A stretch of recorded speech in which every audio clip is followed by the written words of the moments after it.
अयोध्या में भारतीय communist party के फैजाबाद लोकसभा क्षेत्र से प्रत्याशी अरविंद सेन यादव ने किया नामांकन।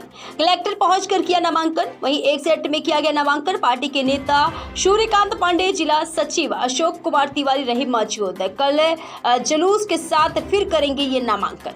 मैंने आज अपना नामांकन दाखिल किया है। प्रस्तावक में सर कौन? प्रस्तावक में 10 लोग हैं और उसमें मुख्य रूप से अशोक तिवारी साहब, पांडे जी, ब्लॉक प्रमुख है, पूर्व ब्लॉक प्रमुख मिल्कीपुर, ये लोग हैं। क्या मुद्दा है सर? आप चुनाव लड़ रहे नाइक हैं। साहब भी हैं जी। किन मुद्दा? फिर बार बार एक प्रश्न करते हैं किन मुद्दों पे। मुद्दे इतने सारे हैं कि उनको गिनाया नहीं जा सकता है।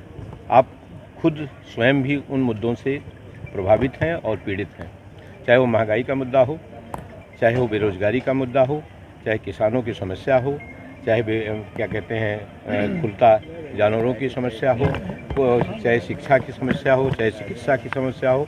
फैजाबाद हर चीज़ तरह से पीड़ित है।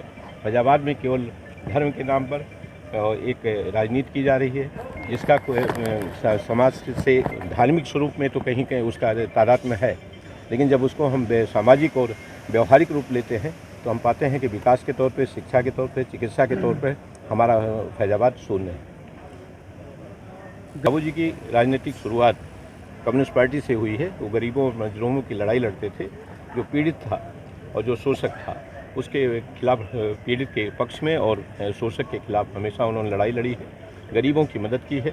उसके तहत उनका जो विचार था, उनका जो आचरण था, उनका जो व्यवहार था, उनकी जो कार्यशैली थी, वो कम्युनिस्ट पैटर्न पे थी और कम्युनिस्ट के विचारों के तले, आदर्शों के तले, उसी जीवन शैली के तले वो पले थे। बाद में किन्हीं परिस्थितियों के तले उन्होंने कुछ तरमीम किया हो, लेकिन आचरण से, व्यवहार से, कार्यशैली से बाबूजी बाई बर्थ कम्युनिस्ट थे। एक सहयोग ये है कि जनता से अपेक्षा इस बात की है कि आज यहाँ फैजाबाद में, अयोध्या में ढेर सारे लोगों के मकान तोड़े गए, उनको पर्याप्त मुआवजा नहीं दिया गया, गरीबी अनुदिन बढ़ती जा रही है, बेरोजगारी दिनों दिन बढ़ती जा रही है, महंगाई दिनों दिन बढ़ती जा रही है और अभी एक नया कोरोना की वैक्सीन के सापेक्ष कुछ चीज़ें सोशल मीडिया पर प्रचारित हो रही हैं, जिसके चलते ढेर सारी घटनाएं घट रही हैं। इन सब के परिप्रेक्ष्य में और अपनी जो भविष्य है राजनीतिक तौर पे, उसके परिप्रेक्ष्य में हमें सहयोग करें।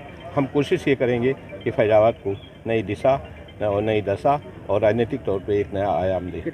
देखिए, ये उसकी परिकल्पना है और 400 पार का जो नारा है, ये उनकी सोच है। उसकी वो कहीं भी मेटलाइज नहीं होने जा रहा है, वो अमली जामा नहीं पहनने जा रहा है। ठीक है सर, थैंक यू।